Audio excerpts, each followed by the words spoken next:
Unang Hari, Kabanata 17. Si Elias ay isang propetang taga-Tisbe sa Gilead. Sinabi niya kay Ahab, "Saksi si Yahweh, ang buhay na Diyos ng Israel na aking pinaglilingkuran, hindi uulan ni hindi magkakahamog sa mga darating na taon hanggat hindi ko sinasabi." Pagkatapos sinabi ni Yahweh kay Elias, "Umalis ka rito at magtago ka sa batis ng Karit, sa silangan ng Hordan. Maiinom mo ang tubig sa batis, at may inutusan akong mga uwak na maghahatid sa iyo ng pagkain." Sinunod nga ni Elias ang sinabi ni Yahweh. Lumakad siya at nanirahan sa may batis ng Karit, sa silangan ng Hordan. Umaga't hapon, may mga uwak na nagdadala sa kanya ng pagkain, at sa batis naman siya umiinom. Ngunit dumating ang panahon na natuyo na rin ang batis. Kaya sinabi sa kanya ni Yahweh, "Umalis ka rito. Pumunta ka sa Sarepta, sa lupain ng Sidon. May inutusan akong isang biyuda na magpapakain sa iyo roon." Pumunta nga siya roon, at nang papasok na siya ng pintuan ng lungsod, nakita niya ang biyuda na namumulot ng panggatong. Sinabi niya sa babae, "Maaari po bang makiinom?"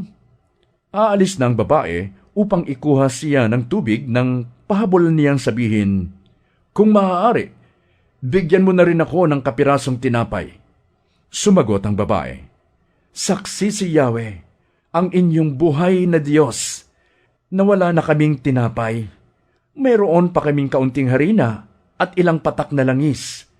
Namumulot nga ako ng panggatong upang lutuin iyon, at makakain man lamang kami ng anak ko bago kami mamatay." Sinabi sa kanya ni Elias, "Huwag kang mag-alala.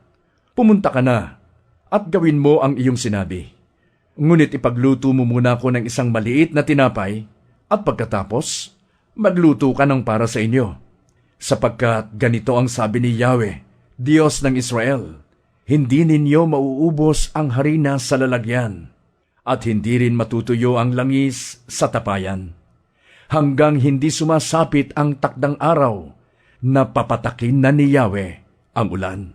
Ginawa nga ng babae ang utos ni Elias, at hindi naubos ang pagkain ni Elias at ng mag-ina sa loob ng maraming araw. Hindi nga naubos ang harina sa lalagyan, at hindi rin natuyo ang langis sa sisidlan, tulad ng sinabi ni Yahweh sa pamamagitan ni Elias. Hindi nagtagal at nagkasakit ang anak ng biyuda. Lumubha ang sakit ng bata hanggang sa ito'y mamatay. Kaya't sinabi ng babae kay Elias, "Anong ikinagagalit ninyo sa akin, lingkod ng Diyos? Naparito ba kayo upang ako'y sumbatan sa aking mga kasalanan at patayin ang aking anak?" "Akin ang bata," sabi ni Elias.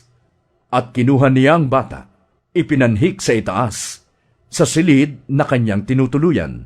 Inilagay niya ang bata sa kanyang higaan at nanalangin, "Yahweh, aking Diyos, ito ba ang inyong igaganti sa babaeng nagmagandang loob sa akin?" 3 beses siyang dumapa sa bata at nanalangin ng ganito, "Yahweh, aking Diyos, hinihiling ko pong muli ninyong buhayin ang batang ito."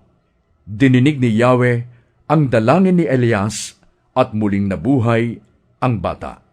Inakay ni Elias ang bata at ibinalik sa kanyang ina, saka sinabing, "Narito ang anak mo, buhay na siya." At sumagot ang babae, "Tiyak ko na ngayon na kayo nga ay isang lingkod ng Diyos, at nagsasalita si Yahweh sa pamamagitan ninyo."